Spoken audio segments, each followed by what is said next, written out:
What's going on? You're listening to the 3 Count Podcast. Make sure you follow them on all their social medias at 3 Count Podcast with the number 3, not the word spelled out. Check out all their interviews and other content. Interviews such as with myself and my partner Jeremy Grimes, Studio 22, and some other lesser ones. Not all their guests are winners, but you watch ours. It was fun. Shout out to my guy Red Dog Clip. She raised one icon, all of your hate won't change. Live. We've been away for a little bit, because we did that show on Thursday, right? We did NXT. Yeah, I think it was Thursday. I think so too. It's one of those things. Yeah. So let's just get into it, right? So we're gonna talk about Smackdown. We're gonna talk about AEW Dynamite, and then we're also gonna talk about Takeover, of course, because that was a thing, and those events happened. And I'm actually trying to share our live stream right now on my Facebook page, my personal one, because I like it when people follow us. So let's get on the roster really quick.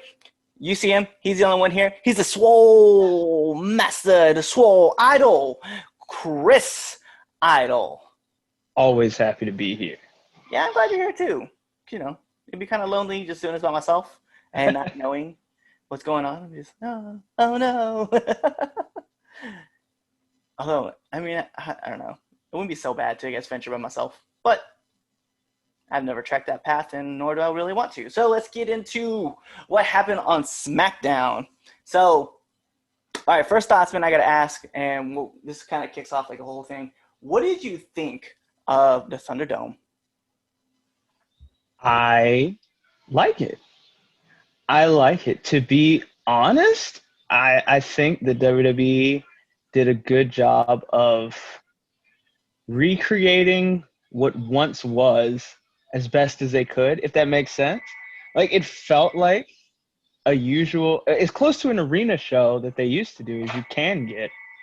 Like, it was all lit up. They had the stage there. The pyro was back. I saw some people said that the video wall was a little distracting, but I didn't find it all that distracting because you're not really supposed to be paying attention to the background anyway. Supposed to be paying attention to the match. Except for that one guy who had a picture of Lars Sullivan as a kid, like in the background. Like that was, that was beautiful. That was beautiful. I'm not gonna lie, I really enjoyed it. I thought it was great. I was like, mwah, beauty. Yeah. So let's start this off, right? So of course, with every new event that happens out there, Vince McMahon gotta be the one to announce it, and that's who was on the stage first, as he tried to do his normal shtick about this is a new era in WWE, and then all the lights got killed. And who should appear but Retribution? No, I'm just kidding. It was a Fiend. Bray showed up. I loved that we kicked it off with the Fiend. It did really feel like a new era was like kind of hitting with all the red lasers, and we saw all the lights and everything kind of, was very much Bray Wyatt-ish back. Yeah. What I really enjoyed too was that the old man was in the ring and he took a step back and then Bray took a step forward. He took another step back, Bray took a step forward. He tried to move to the left, Bray moved to his right, so he was like blocking Vince's path the whole way, man. I thought I was like, yes, this is what we really need, is an ass whooping to Vince McMahon. But it wouldn't be, because then Braun Strowman would come out and interrupt and talk about whatever, or kind of like at the Fiend, and like they were about to ready to fight it out. And I was like, yeah, I don't want to see this just yet, because obviously this is part of SummerSlam, and that's actually, in an hour. So they line up, and then Retribution surrounds the ring, and I was like, why are you idiots here?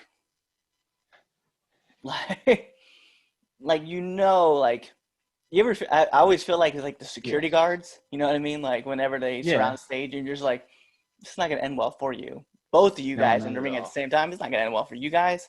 And sure enough, they as they surround the ring, I loved Bray looking at Braun, and he just like waved. The lights went out and he was gone. I was like, well, this is a very heelish. Don't blame him. Also, this segment furthers my claim that Retribution is an inside job. The chairman's in the building. Oh yeah. Not once did he. No, it didn't call anyone. He just, whatever. Retribution, Fiend. They got it. Yeah, and the other part too, right, is that like Vince, for an old man, like he was gone. Like Oh once yeah. Braun got in the ring, like Vince wasn't around. I was like, this old man can move. Right. It also goes out there to say that Vince had that whole scene where if you guys didn't know, if you go on YouTube, you actually watch Vince jump off the crow's nest, which was in the NXT studio, something that Rob Gronkowski was very afraid to do until he watched Vince do it, and then he wanted to do it himself. So it just talks about Vince, like he likes to put himself like in harm's way so that he can get other people to do it too. So it's like very much. But as you mentioned, right, Fiend was there. Fiend disappears, and Braun Strowman is the only one in the ring. And Retribution then proceeds to beat down Braun Strowman. WWE superstars come out the back. They all start fighting Retribution off. And then Retribution, like, retreats. But the way they retreated is, like, one guy yelled, "No, come on, guys, let's just go." And then, like, they're still talking shit as they're backing away. And I was like, normally heels just like run out the building and like or out the other side and then start talking trash, but no, like they were like exiting slowly, like trying to get out of the picture, like, yeah, we got you guys. And they're like going away. I was like, this is ridiculous. So SmackDown roster holds the ring, and then we go to commercial break. We come back from commercial break, and Sheamus starts talking trash to Big E, and from there we see Big E just, push Sheamus. Sheamus pushes. They get a ref in the ring, and bam, what would you know? A match was on the way. I felt like Theodore Long was actually backstage writing the script. Yeah, player, you going to get this. So, to be real, this was like a fun match. I did enjoy it. There was a lot of heavy hitting going on, great storytelling. I love the fact that we got just two dudes just like, we got Big E's dream match of two beefy men just smacking meat. That's all they did. Yeah. It was heavy. I loved it. Big E, what was crazy was all the stuff in the antics going outside where, like, it was weird. Like, Baron Corbin was trying to be, like, the leader of the SmackDown roster and was, like, telling people what to do and where to go. And then, like, Matt Riddle was on the other side doing the same thing. And then eventually they collided. And Baron Corbin then started beating up Matt Riddle, distracted Sheamus. Sheamus got rolled up. 1, 2, 3. Big E beats Sheamus. And I liked it. It was cool. But in the same token, I was kind of like, we really didn't need that kind of finish. So, whatever. Yeah. I got to agree with you. But then we go to the trainer's room, and we see Jeff Hardy there. And he's talking about, no, I need – just give me a brace. Give me a brace. And the trainer's, like, working on his knee, like, trying to figure out what's going on. And I was like, yo, if you're in pain, man, you're not asking for a brace. And I get it, you're getting ready to fight for the Intercontinental Championship. But you're still asking for a brace. Like, give me a brace. Then all of a sudden we go back to Lucha House Party. Kalisto, Dorado, and Grand Metalik are having a conversation. They get jumped from behind by Cesaro and Nakamura, which, by the way, Kalisto's an asshole, man. Like, his two teammates got knocked down, and the first thing he said is like, "Oh my God, you guys, we gotta get up. We gotta get up and go to the ring." It's like, dude, your friends just got their ass kicked, and you did nothing. You had the numbers advantage. You did nothing to stop them, like, at all. Like, not appreciated at all. Yeah, so we get to the ring, and we now have Cesaro and Nakamura versus Lucha House Party, which pretty solid match. I don't want to say it was like it wasn't the best match on SmackDown, but it was definitely a solid tag team match. I love their styles, man, and I think for me, what took me away from the match was that we saw Dorado jump off the rope, and it looked like he was going to do a Frankensteiner from the top rope, right? And as he leans back, Cesaro was like going to powerbomb him, but then like stop midway through, and then remembered like, oh, that's not how it's supposed to finish. And like so he goes to powerbomb, stops, and then does like a sunset flip, and then like, but it was like sloppy sunset flip, and it ends up powerbombing Dorado, and then like rolled him up and got the 3 count. I was like, I don't know. I know exactly what spot you were talking about. Yeah, it was very odd. It looked to me like that was the spot they were supposed, but like the timing was off. Like almost like Cesaro was ready for the roll, but Lindsay wasn't quite ready yet. Like it looked like just something went wrong there. Yeah. Like they just weren't in sync for that moment, and it looked a little wonky. It did look But wonky. yeah. Yeah, it was But what definitely. I am not excited about is the tease of the Lucha House Party split. I mean, I don't want to see them split. but they've been around for so long together as a team that you kind of like, They have, if we but can't get rid of the New Day, Lucha House Party is like a good consolation. true. Well, I look at it like this. It's probably better that they all stay together because if they split, well, what are they going to do? Like, none of those three are going to get like any big pushes. No, I mean, because they're maybe all going to go down Kalisto. I to, mean, Kalisto looks fantastic now. yeah, but they're all going to get pushed down to 205 Live. It's not going to matter. You know what? I And could deal with that. I'd like to see Santos Escobar versus Kalisto. I could get with that. yeah, I could get that one. I'd rather see Dorado get pushed because I like Dorado, but Grand Metalik is I a like great, Dorado too. Yeah. and Grand Metalik is really, but they're all really good. They're all really great together. But they're just good outside, but they're really great together. You know what I mean? It's Yeah. like, I don't want to say it, but it's like the New Day, right? Like, they're all good, right? But they're really great together. Yeah. Exactly. I like the Lucha House Party. I They're a know, fun team. They're I just know fun. someone's gonna put it in our comment section. And group like, "What about Kofi Kingston? What about Kofi?" Okay, Kofi got his championship run with the New Day. He didn't do it by himself, and because of Randy Orton, he got his initial push stopped. So, nah. So anyway, now we have the tease of like that going on. We go back, we see Jeff Hardy still talking about like his knee and stuff, and we don't know what happened until we see like unfound camera angle of AJ Styles just kicking Jeff in the back of the leg after beating up a member of Retribution.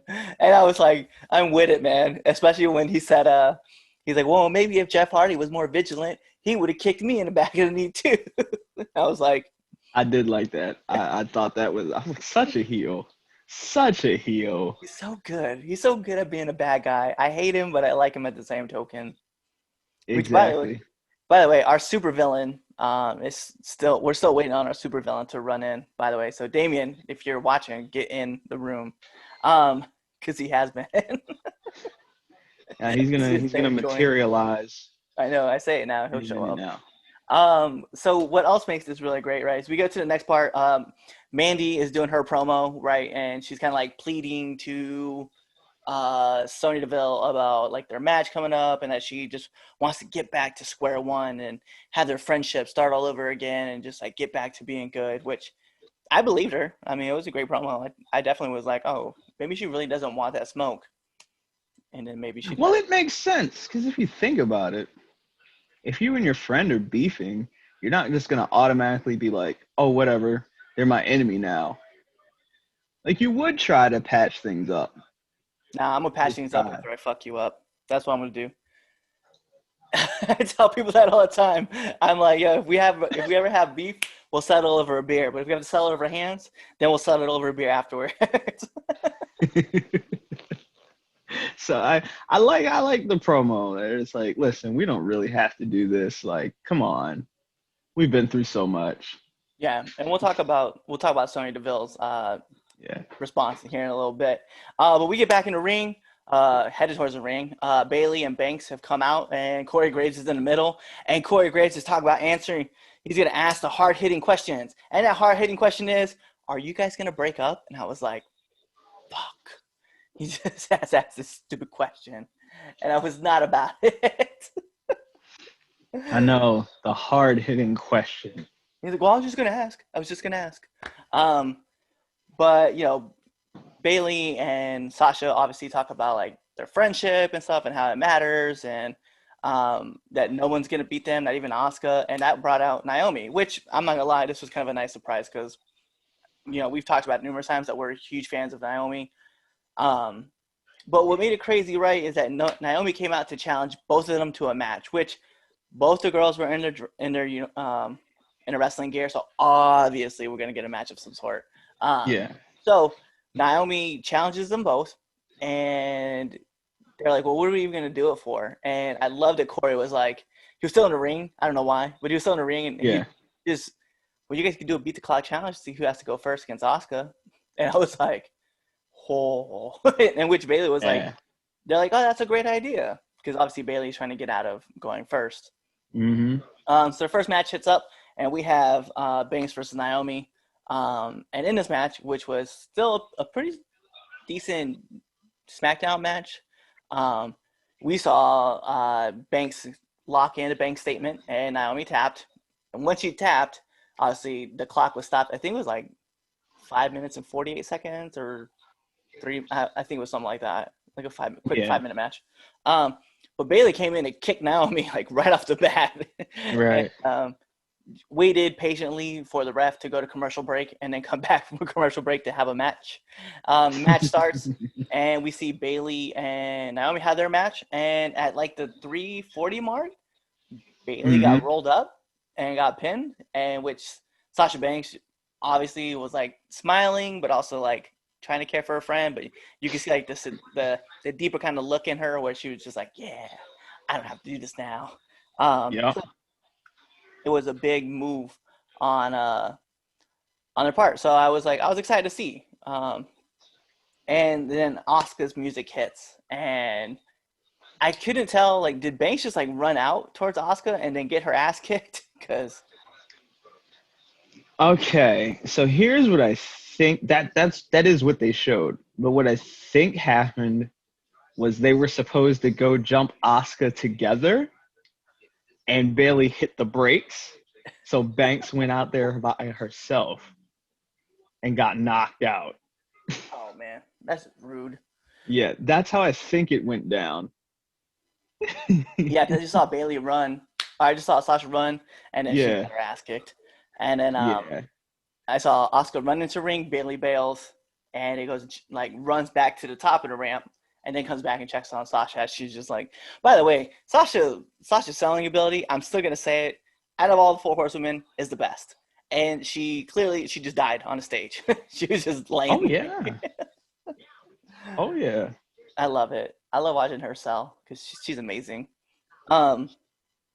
So we go back, and Jeff Hardy finally gets his knee brace, and then you see him like doing the lateral moves, like, yeah, I think I'm gonna be good.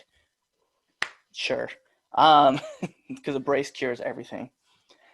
Sonya Deville gets in, comes in, and this was like, okay, the tone for this was set so quick, and I was so excited for it, right? So Sonya Deville like walks into backstage. She gets stopped by Kayla Braxton. By the way, I follow her on TikTok now, and I didn't even know it was her. I was very thrown off. And then like I put it in the chat room too. I was like, this whole time I was like following Kayla Braxton, and I was looking at her real name, and I was like, God, that looks like Kayla. I just kept looking through all of her videos. I was like, is this Kayla? And I was like, yep, it is definitely Kayla. So she's interviewing Sonya Deville, and Sonya Deville was just like, yeah, I heard what she said. I don't have anything to say to you. I'll just say it to her. And which Dana Brooke comes up and says, I'm sorry about everything that happened to you this week. Sonya's reply was, it's nothing I can't handle, and just smacks the shit out of Dana. I was like, oh. Her soul left her body. Yeah. Maybe it got replaced by somebody who's gonna win. I don't know, but just looking at Dana's face as she was just like, that shit really hurt. Like, that was the hardest slap I've seen ever. And yeah, man. And for those who don't know, like, what happened, and some people will know, Sonya Deville, her real name Daria, she was in her house, and she's had a stalker for like the last 8 months. Apparently, came to her house and like cut a hole in like her screened area. Yeah, it was like and was just like chilling. And he had a box cutter and zip ties and mace, and yeah. So she grabbed her friend, which we ended up finding out, we're not going to talk about who it was, but there was someone else in the house. They made it appear like they ran up the stairs, but they actually ran out the front door, jumped to the car, and took off. And Sonya Deville said like she was watching the watch camera like in her house, and the dude was just like walking all over the house, and then the cops came, Yeah. found the dude and arrested him. Couldn't find out that he was planning on kidnapping her and just like taking Yeah. her. Admitted to everything. It was weird, but I was like, holy Crazy. shit, dude. Like 8 months worth of like stalking. I was like, bro, that's crazy. Which we also found out later that somebody else was doing that to Naya. Yeah. Like, Some quit being crazy creeps. people. Quit being creeps. It's weird. Um. So anyway, Sonya Deville comes out and she cuts this scathing promo about the hair versus hair match and how, that eventually Mandy was going to back down, which she did, but then they decided to do a career versus career match instead. So I'm interested to see like what happens tonight on SummerSlam because that could be a huge deal. Like I don't want to watch either one of them go away because I think they're both very talented, but the loser leave WWE match is definitely like intriguing to me because I know that Sonya Deville, she has put out there that she wanted to play Batwoman on the WB on a Hmm. CW channel. So I think they already casted that role over, but it hasn't been Yeah, they announced did. who got casted. I can't remember her name, but it's a black girl now that got Okay. casted as Batwoman. I was like, Okay, still, now here's what I was confused about. So, is the loser leaves WWE stipulation taking the place of hair versus hair, or is it still hair versus hair and you have to leave? I wasn't quite sure. I'm gonna say that it's career versus career instead of hair versus hair. Okay. But what if it happens if they come out and they're like, I don't want to do a career versus career. I'd just rather do a hair versus hair. And then Sonya Deville's like, no, I don't want to see your ugly face anymore. So we're going to go with a career versus career. And then, like, the winner picks the stipulation. And then we just figure out what happens. Could you imagine, like, Right. Mandy Rose being like, yeah, so I won a match. So it's hair versus hair. And we're just going to shave you bald. And if Sonya wins, she's like, it's career versus career. I'm going to quit because you're still here. Like I Yeah, I feel guess. like this is all just moving for Sonya Deville to kind of like break off and go her own way, which is really sad because I really do like her character. And in the same way with Mandy, I like the way that Mandy's like character has been moving, Yeah. especially with the storyline with Otis, which we haven't talked about in like weeks because Yeah. they touch on that like they try to make the continuity by like touching on every 4 weeks. Like, hey, by the way, remember they still like each other. Oh yeah, by the way, Otis is still the Money in the Bank Yeah. holder. Is he though? Because we don't know that. Um, so then we get into the oh no, I'm sorry, we get to Nikki Cross talking about Alexa Bliss and how she's kind of like turning. Interesting wrinkle. I think that's something that might be going on for Hmm. tonight. So we'll have to wait and see. I mean, it's Uh, Nikki's fault. it was She's the Nikki one that left her there to get attacked by the Fiend. twice. She did Yeah, it twice. twice. She just let her friend walk out there and go face the Fiend. What a Right. jerk. Then we got the Hardy versus Styles match, which for the main event of SmackDown, going as a go home show, I thought this was a great match. Especially with Hardy still selling his knee injury, even though he had a brace and was able to walk around on it because he said so in the segment before. But now he has this like super hard limp. As the match progressed, AJ Styles messed up. He also messed up his knee too. So like they were both kind of like having this interesting story about who's going to be able to get the advantage. Um, we get to the end of the match though, and Hardy's knee is kind of exposed. The brace is exposed. The brace hits AJ Styles in the face. Then Hardy goes for the twist of. They don't call it the twist of fate anymore. They call it something else. It's not called the Twist of Fate anymore? I don't think it's. I don't think it's called the twist of fate. It's not called the twist of fate on AEW because I know Matt Hardy still does it, but Right. I thought they're trying to call it something different for Jeff Hardy, and I don't remember what it was. If you guys remember, leave it in a comment below because I clearly can't remember for the life of me of what it was. I don't know. I might have to try and go back and watch the clip. Yeah, Because I don't know. I'm just so used to it being called the Twist of Fate. I don't I couldn't dude. imagine it And saying then it's so Jeff is the Swanton, gets a 1, 2, 3, and new Intercontinental Champion Jeff Hardy right before I was surprised. So I thought there was gonna be like To a be run in.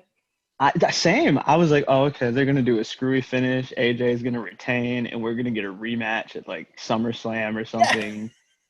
Like I had it in my mind all week. I was like, yeah, that's how it's gonna go. I was Especially with the sold. injury angle. I'm like, oh yeah, that's the out right there. And then I'm like, oh no, Jeff won.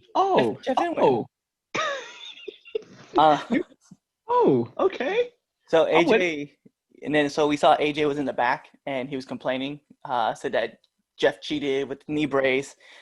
He had Abyss next to him. For those who don't know Abyss, that's the other guy in a skit.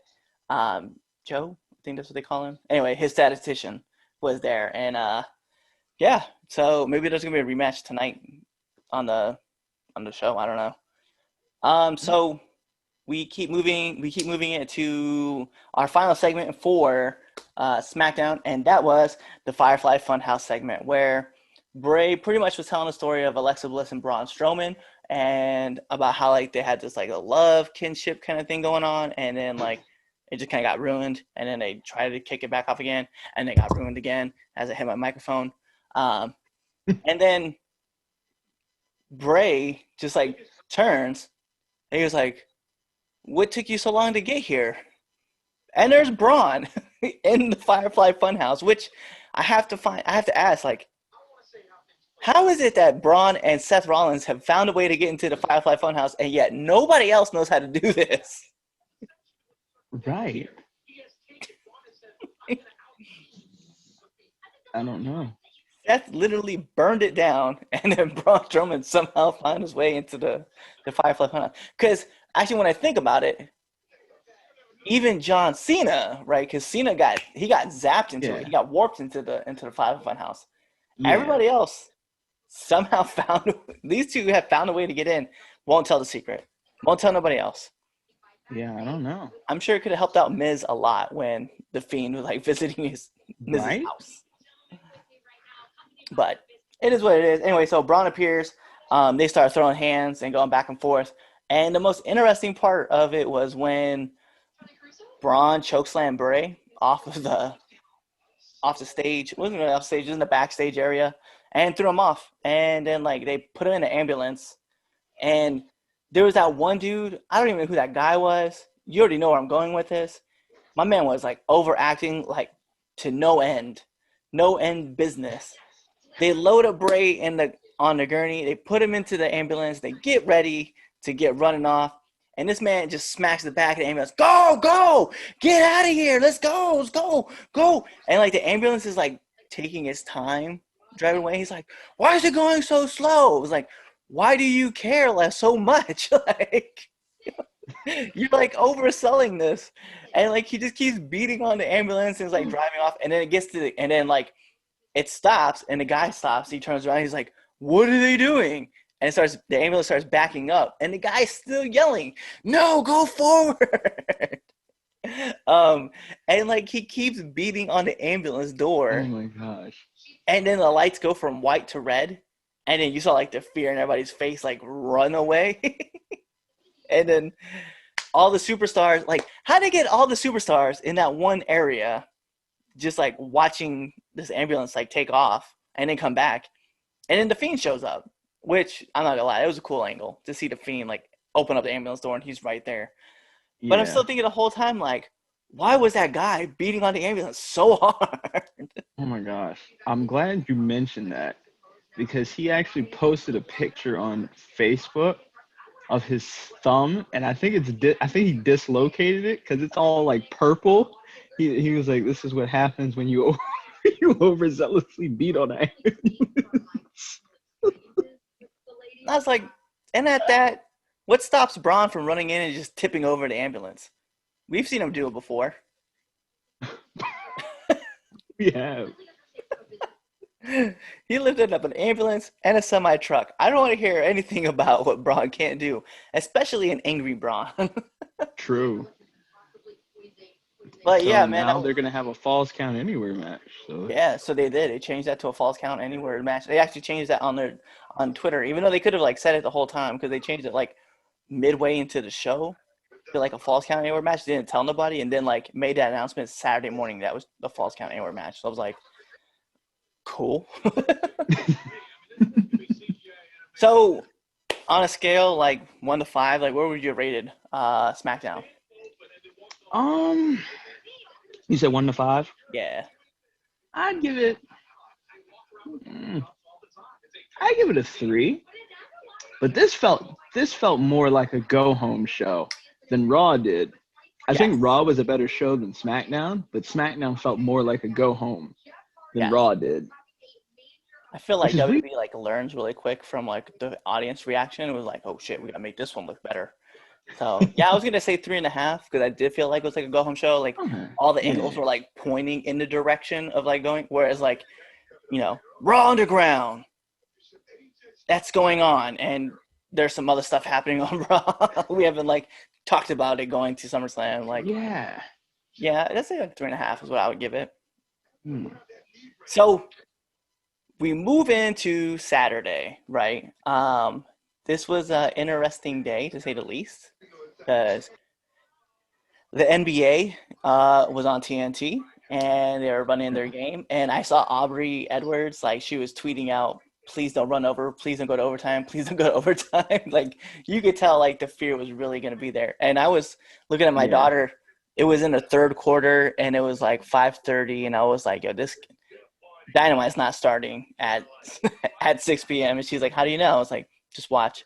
And about 4:50, or I'm sorry, 5:50. There's still 10 minutes left in the fourth quarter. I was like, "Oh yeah, it's not happening." 6:30, we get a start of Dynamite. Yeah. And to be fair, we started off with a fire ass match because FTR versus Private Party, two styles that were completely different. We have a bunch of high flyers versus a bunch of ground pound wrestlers, and man, they work beautifully together. Yeah. They had a really good match. I That was mean, I feel like that's just a moot point. Like, when does FTR not have really good matches? This is true. Very true. I feel like But all of them are really good. yeah, because they know how to accentuate their opponent's strengths. They're really good at that. Well, But and I much interesting too was we had Tully outside, and like he was coaching them, yes, like telling them like, "Oh yeah, watch out for this. Oh, here they come with that, and look out for this move." Like they were doing it. he fits with them. Yeah, That's a good that was a good pairing. I like that. I'm a huge fan of what they have kind of going on with like Sean Spears, FTR. Yeah, We'll talk about something else that might have yeah. happened later on in the show. Yeah. But FTR does win. They win off of the Shatter Machine. At least that's what it was called in WWE. I don't know what they call it now. It's called the Good Night Express. Yeah, I'm gonna keep on the Shatter Machine because that name sounds lame. Express. So after this, we jump into John Moxley's promo. He's talking about MJF and like how he's kind of like pretty much let us know that he's just like a crybaby is what he said, without saying it. Yeah. But he was looking forward to seeing them all out, and then we got MJF's rebuttal, which the state of wrestling. I love the fact that he had the neck brace and he was selling it so hard, like he was in tears, like trying to talk. Warlow, like talking to him. The part that got me was when he fell over and he's like, "Oh, Wardlow, help me!" And he like holds his hand, and Wardlow's reaction, I don't know why, it's funny. He's like trying to help him, and he's like, "Oh, please, this is ridiculous." Like he just had that like, "This is ridiculous" look on my face. Oh, it was great though. I love MJF. And then Like, his lawyer. his lawyer looked familiar. Like I think I saw him on NWA. His lawyer is where is he from? I know he's on Matt Cardona and Brian Myers, their podcast. Oh, okay. He does stuff with them. He's like, and if you do anything against us, we will sue you, and our law firm has never lost. It was great. I loved that whole thing. What's his that female that's always running with him? Like she just what's her back name? with that smile. Like I love it. I like the continuity because 2 weeks ago MJF yelled at her about maintaining her smile, and I like it. I like it. This serious promo where MJF's crying and in tears talking about how his career might be over, and she's just It's just a back there smiling. I love it. I can dig it. So anyway, we get into so they say that they're gonna put in a contract that the paradigm shift is banned from the match, and if he hits it, then he'll be disqualified. So he has to sign a contract, and pretty much they were just like challenging him, like sign a contract, blah blah blah. So anyway, we move into our next match, right? Lucha Bros and the Butcher and the Blade versus the Natural Nightmares and Jurassic Express. Pretty decent match. I don't want to say it was like a great match. It's just I feel like we get these 8-man matches now, like way too much, and I'm not really a fan of it. Kind of like I'm good. I'm good where I'm at. Because the first time I saw it, I was like, oh yeah, that's kind of cool. I dig it. The Stadium Stampede, I was like that just had to be a thing that happened. And then when I got to see the Lucha Bros and the Butcher and the Blade versus the Young Bucks and FTR, I was like, that's a match that I would love to see. And now I'm kind of like, all right, we don't need this shit all the time. Yeah, it's like the 8-man tag is becoming like an institution on the show. The obligatory 8-man tag match. And you're right, it doesn't feel special anymore. Like the first few times, it felt special, like regardless of how I felt about who the participants were. It felt special because it was a match. It was unique. You didn't see it all the time. Now it's like, oh, 8-man tag. Oh, okay. Cool, I guess. So Yeah, anyway, like cool. Natural Nightmares and Jurassic Express win, and then FTR, Jesus, Lucha Bros and the Butcher and Blade. Then all of a sudden get into like this scuffle. They start like arguing back and forth, kind of playing off of what happened the week before when they lost, and now here they are like losing again. But Eddie Kingston shows up, which was really nice to see that he came back after his match with Cody, and then he like unites them. And he says, "Yo, just follow me, and I'll take care of you guys." So I guess like he's going to be in a manager role now. Like I don't know, whatever. I guess, but Do I we hope it's really not. need another faction on this show? No, we have Like, enough. The Elite, the Nightmare Family.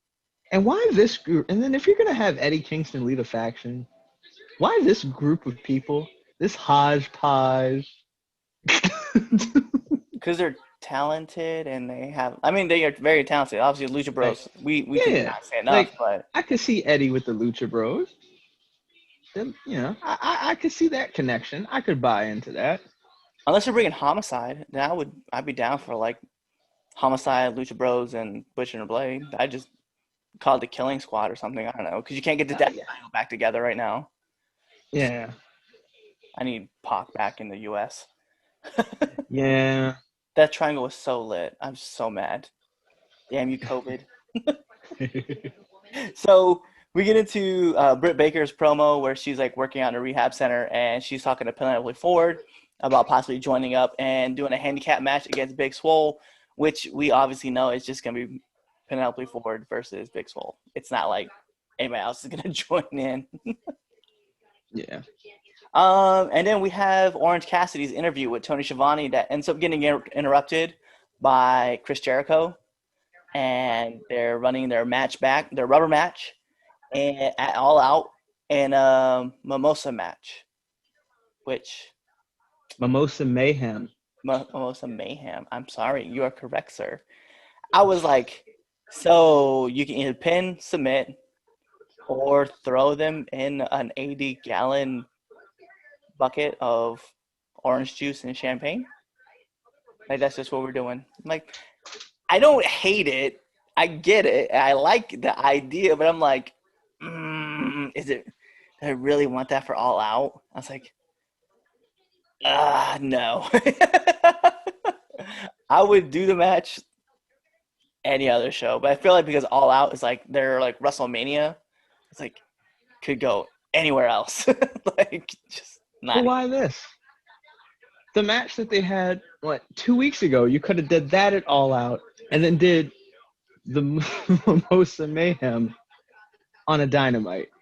I feel like it's because they didn't think of the idea until later, and then they're like, "Oh, we totally could have done this." Let's be real.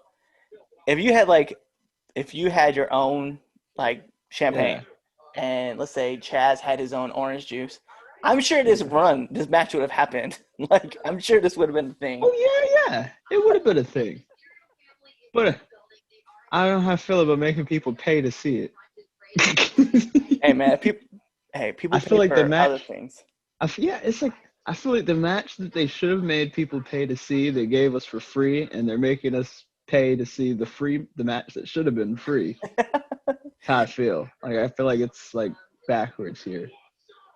So our next match that we have is the Dark Order versus the Elite, 6-man match, right? Kenny Omega and the Young Bucks versus 3, 4, and 5, which whatever. The Dark Order lost in this match, which I was like, whatever, it's cool. I don't care. I don't care enough to be like, let me wrap this back around. After that, we saw FTR and Tully talking, where in an interview, Hangman Page interrupts because he's upset about what happened at the week before with the Tag Team Appreciation Night. And then FTR kind of like calmed down. Hangman, they all have like a conversation. They celebrate with a beer. And I feel like that's the faction I really want to see is like maybe not Spears. I'm not sure who else, but Hangman and FTR, and probably Spears, because Spears could be the guy that just, I don't know, gets punched in the face. But I really want to see that faction together. I feel like that would be lit. It could be. It honestly could be. Can After we get that, Can we get Paige away from Kenny? Like, yeah, I think that team just it's time. yeah. Like Kenny can go back to doing the Be Elite thing. They can do that thing, and then Yeah. It just yeah. I It's feel like time. I feel like that's right. I think it's time. Let's put We Paige get on his own. Will Hobbs versus Darby Allin out next. Darby wins because it's Will Hobbs' first match on Dynamite, and if you're not watching him on Dark, he's never winning, and that's why he didn't win tonight. Um, and most of you probably didn't know that because you probably don't watch AEW Dark either. So we get into towards the end, and they introduce Darby Starks as a character, which I'm not gonna lie, man, I was all about it. And by the looks of it, so was Darby Allin because there was a few times where he broke and just started laughing. Yeah. So what ends up leading up to is that Cage ends up jumping Darby Allin from behind. Starks and Cage then just beat down Darby Allin, and that's just kind of how that segment ended. Then we go to commercial break. Like it's like this screen on screen, right? Yeah. And we see Sammy Guevara coming out with the signs that are like, "Hey, what's up? Hey, Matt Hardy." And then Matt Hardy proceeds to beat the shit out of Sammy Guevara. Yeah. Like they cut away and they come back and he's like midway still just beating his ass. Yeah. I was like, damn. And then I looked at wrestlingheadlines.com and they said they called it Matt Hardy with vicious receipt. And I was like, yeah, that's exactly what happened. There was an ass whooping. What better way to give someone a receipt than to just chuck them off a stage and they land go through a table? Bruh. And they probably told Sammy in the back from like the week before was like, look, man, you're gonna have something coming and you're gonna have to do it. And this week they were like, hey Sammy, there's no mat underneath this table, and we're we're throwing you off the stage through the ladder or through the table. Enjoy that fall. For real. Oh my god. Did you see the picture of Guevara's back? Did you see that? Okay, when we get off of here, go look at it. I'll have to check Pretty it out. gnarly. Yes. We get to the Deadly Draw tournament, the finals, which if you guys haven't been paying attention to Deadly Draws, we had the Nightmare Sisters versus Ivelisse and Diamante. And in this match, which I thought I've been invested in this whole tournament the whole time. I'm not even gonna lie, I 100% enjoyed it. And watching Ivelisse and Diamante go through and win against the Nightmare Sisters was a plus. I was definitely hyped about it, so definitely rocked with it. Then we get to this main event, the TNT Championship match, which was Brody Lee versus Cody. And they get to the ring, they set up, they do the announcements. They ring the bell, and Cody takes off running and gets big booted in the face. And then from there, it was like watching John Cena and Brock Lesnar at SummerSlam. Cody just got his ass whooped all over the place. And then I remember looking, because at the same time, like, Takeover was going on. I remember looking at the screen and just seeing Arn Anderson's face, and he was like, Yeah. ass whoopings commence. And sure enough, man, it was quick. 1, 2, 3, and new TNT champion was Brody Lee, man. And I was like, if you're going to lose, I guess that's the way to go down, because he got his ass kicked. He did. Then after that, the rest of the Nightmare Family got their ass beat by the Dark Order. And even Brandy was like trying to save Cody. She jumped on top. And I just love Brody Lee, where he just turned and looks at Anna Jay, and he was just like, "Sup?" And Anna Jay just jumps in, puts her in her rear naked, and just like puts her to sleep. And I was like, Yeah. I love it. I loved every minute of it. I'm not gonna care. Yeah. I like the Nightmare Family, but watching the Dark Order go through and just destroy them, I was like, good. Maybe we could break that faction up too. It's always gonna be family, like we get it, right? Yeah. QT's married in, Cody and Dustin are half, you know, Brandy's married into, whatever. We just keep moving on. Speaking of moving on, we're gonna move on to the best thing that happened on Saturday night. And I'm not talking about the UFC fights, because those were free on ESPN. So you would have to watch the WWE Network to watch Takeover 30 or Takeover XXX. Yep. Starring Vin Diesel. Yep, Triple X. And Ice Cube. You know, he was there too. Yeah. So anyway, we get into our first match was on a pre-show, which I'm glad that we had a pre-show. Not necessarily needing a pre-show, but Breezango versus Legado del Fantasma and Lorcan and Birch. Of course, as soon as I saw this name get announced, I was like, I don't know who's gonna win, but Orkin is definitely. It's either gonna be Orkin or Birch just taking the pin. Like, they're not winning. I was like, Legado and Breezango. Like, those are the guys who's gonna win. I don't know who, but I was like, I'm pretty sure. And I was pretty sure it's gonna be Breezango, because I was like, Imperium is the champion. So I was like, yeah, it has to be them, because they're the only faces. And sure enough, Breezango won off of a super kick, which I was like, okay. I know. Isn't it so off-putting when someone wins a match now with that? Yeah. It's like, oh my God, right, that is a finisher. Yeah, I forgot. You know, it's not just HBK's thing that he used to hit everybody with, and then everybody used it as a transitional move. Young Bucks. Yeah. So we jump into the actual start of the show, which, if you guys didn't know, "Moth Into the Flame" by Metallica was the theme song, because, you know, it's Triple H, and it's always going to be something like that. Finn Balor versus Timothy Thatcher started off this match. Now, this was a tale of two matches, because I really appreciated the first half of this match as well as the second half. I'm not gonna lie, and I've heard a lot of people complain about the first half being like way too slow and methodical, which it was a wrestler versus, you know, Finn Balor, who's more kind of like you're not really a brawler, but just kind of like he's not as strong or tactical as Timothy Thatcher is. And once Finn started to get the one up, like, that's when things started kind of change. But I much appreciated, man, the ground to pound and the technical side of everything. Like, we're looking for locks, we're trying to put, you know, submissions on. I was definitely a fan of watching Timothy Thatcher go to work. Yeah. Anyway, so it didn't matter as much as Timothy Thatcher wants to be the guy who gets the one up.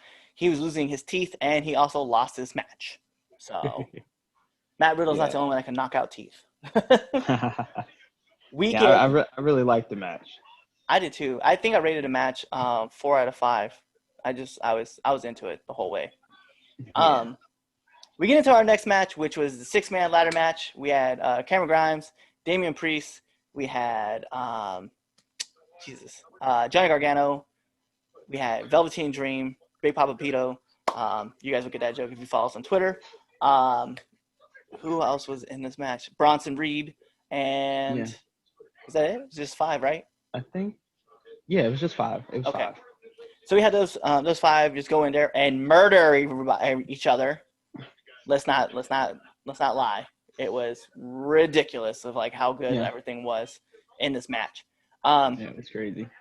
Bronson Reed carrying Candice LeRae on top of a ladder and then jumping on Johnny Gargano was one of the. Oh, I'm not gonna lie. I just stared at the spot and I just gave like the dumb look, like we just did that. Yeah. Yeah, My man Bronson Reed did a splash from the top of a ladder with a girl on his back onto her husband. Like, onto poor Johnny Gargano, the smallest person in this. Johnny's always down for doing everything, though, man. That's what's so crazy. Like, For real. at some point in time, like, I feel like Johnny could just be like, you know what, I don't really want to do that. Remember I had that match with Tommaso Ciampa last year? I feel like you guys owe me something for that. And they're like, yeah, you could take this splash from Bronson Reed from the top of the ladder while Candice hangs on his back. And he was like, by God, I'm in. Right. You son of a bitch, I'm in. It's like, God bless. Some of the other crazy spots that we saw, Damian Priest's front flip off the ladder, like as he like was just running up the ladder. That was insane. Everybody got their spots in though. Everybody looked really good in this match. I really, when I saw the end and they were fighting for the belt, I was like, dude, there's no way Johnny Gargano's gonna win this again, is he? And as like Damian like hit him and he fell and held the belt, Kira went off. She was just like, what? No, that's not who I want to win. I was like, no, Damian should have won. He's the man. I was like, I love him. I loved him as Punishment Martinez, and I love him even more now. I was like, I'm in. Yeah. So okay, we're gonna talk about the championship matches, and then we're gonna talk about the match that everybody has been talking about.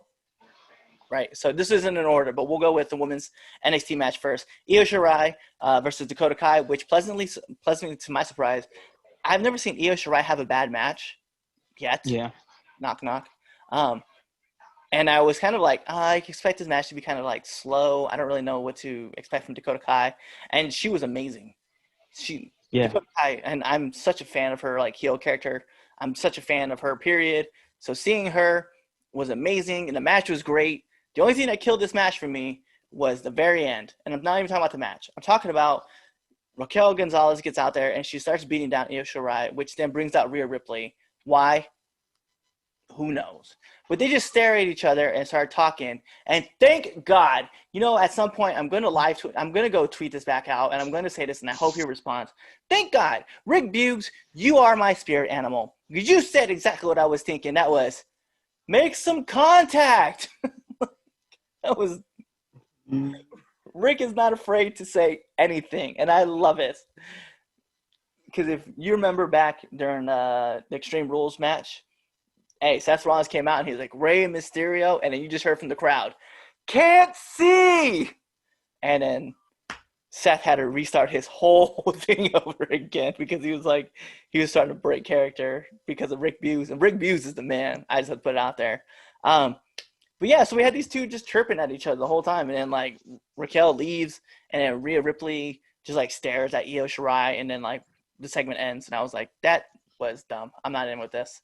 Right after that, we have the NXT Championship match, which by all means, man, was a slugfest. This was everything that was meant to happen in a match, and I was all about it. Keith Lee versus Karrion Kross. I mean, two dudes just beating the living shit out of each other. Like, how'd you feel about this match? I really liked it. Like, I liked it. I didn't like it as much as I thought I was going to. If that makes any sense. Like, Yeah. I don't know. But it wasn't bad. I just think I expected a little bit more. Well, I think we probably would have got that if okay, so we'll just tell you right off the jump. Karrion Kross wins this match. But somewhere in the match, and I've seen like where exactly this has happened, he tried to turn himself inside out off a lariat and separated his shoulder. So that's when it happened. Yeah, so it was off the second lariat, and now we're having a run in. But off the lariat, we saw him separate his shoulder, and that was it. Like, and actually the ref, if you can see it too, because the ref will lean in and touch his shoulder, and as he touches his shoulder, Karrion Kross is like, get the fuck off. I did something to my shoulder. And then, like, you see him, like, jump back and put his hands up, and, like, the ref, like, goes like this, and then they go have the match. And then, like, obviously that the slam off the second rope, 1, 2, 3, Karrion Kross is your new NXT champion. It was a solid match, though, and I feel like on NXT this week, we're going to see Karrion Kross say, I have to relinquish this title because I have a shoulder injury. I have to go get surgery. Kind of like Finn Balor did when, actually, on SummerSlam. He did it on SummerSlam. He really did get injured. Yeah, so Karrion Kross, he was supposed to have, I think he's supposed to have an MRI, but it's really said that he has a separated shoulder. Oh shit! Yeah, I actually thought that was a solid match. it was a great match. So, Like, I enjoyed it. I was shocked by the finish. yeah. In a way, but not really, if that makes any sense. Yeah, I mean the story was that Karrion, like, eventually got the arm isolated. He broke down Keith Lee's offense by just attacking the arm the whole time. So I definitely was appreciative of that. And then, unfortunately he was injured. So That's crazy. yeah. But I want to talk about the match because we haven't talked about this match just yet. I kept it last because, we have a few minutes left before we actually have to jump on the Thunderdome and go talk to people. The match of match, man. Pat McAfee versus Adam Cole. Okay, spoiler for those. Adam Cole won this match. But it's not about Adam Cole. It is about Pat McAfee because this dude, like, I don't want to hear anybody talk shit about a punter again, because this was, like, surprisingly good. And, and credits to Adam Cole. Adam Cole is amazing. Oh, yeah. He makes everybody look like $1 million. Yeah, he and did. I do not take that away from him.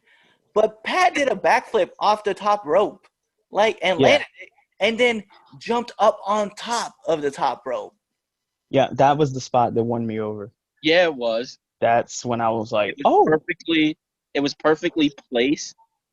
Like, it didn't happen too soon. It didn't happen too late. It was just perfect of the placement for that to happen. And it surprised the shit out of me. Yeah, I was thrown off, man. That was crazy. Like, oh, this is what we're doing today. And then the finish. The finish, destroyer. Bruh. He took the Panama Sunrise beautifully. Yeah, he did. Because when I saw Adam on the top rope, I was like, no way. There's no way he's gonna hit this. He's not gonna. Pat McAfee's not gonna take the destroyer. Hell, he did. Yeah, like, he did. It just goes to show, like, how good of an athlete, like, Pat McAfee is to be able to do what he did, man. And in that match, I was thrown off, man. I was definitely appreciative. I was like, yo, bravo, Pat. Like, you may not have another match in WWE. I don't really care. I was like, bravo, bruh. And he said it too, like, he's made $1 million in 7 different ventures, and WWE was going to be his 8th. Bruh, I don't care, man. That man. Yeah. From his promo on Wednesday that got me invested in the match. Yeah. To the match itself, I was sold. Like, dude. Like, oh, by the way, that man was training more than 2 fucking weeks. That's some bullshit. Well, he's been training with, was it Rip Roger, right? Yeah, like, Rip Rogers. Yeah, he's been training for a while, like 6. They said, like, for like a good 6 months. Like, he started back in January. That's what I'm saying. He looked way too fucking clean. Oh yeah. In that match to be 2 weeks. By the way, AJ Hawk, like, for being a linebacker, bro, in the NFL, like, you did not look intimidating at all. In fact, I was more scared of Roderick Strong than I was of AJ Hawk. And, like, AJ Hawk played linebacker, and he was a beast. And I was looking back, I was like, dude, I am not intimidated by you. And then Darius Butler, as a corner, I expected you to be able to shut things down. You did no such thing. Okay, you let Kyle O'Reilly punk you out. That man and his beard does not put fear into anybody, okay? Like, knock it off. Oh my gosh. But after that, man, like, that's pretty much like how it wrapped up. We actually have to get going because we have to be in the part of Thunderdome. SummerSlam. Yeah, we have to be in the Thunderdome. So Guys, we love you guys. We want to thank you. I'm the Red Dog. Late. We expected the supervillain to be late, and he was, Yeah. fashionably. And that's the Idol Master. So, guys, we will catch you next time. Hey guys, it's the host of the 3 Count, Chaz Evans here. Make sure to let you know that I don't run shit, I don't do shit, I just talk shit. And make sure you subscribe to our podcast. What else did you do? You should also follow us on all social medias. That's the Facebook at 3 Count Podcast, the Instagram at 3 Count Pod, and the Twitter at 3 Count_pod. Also, if you like us a lot, you should definitely buy a t-shirt at prowrestlingtees.com/3countpod, and that's the number 3. Don't be an idiot and type in THREE, because you're not going to find anything. So make sure you follow us at 3countpod or 3count_pod on Twitter and buy a shirt. Be there or be somewhere else.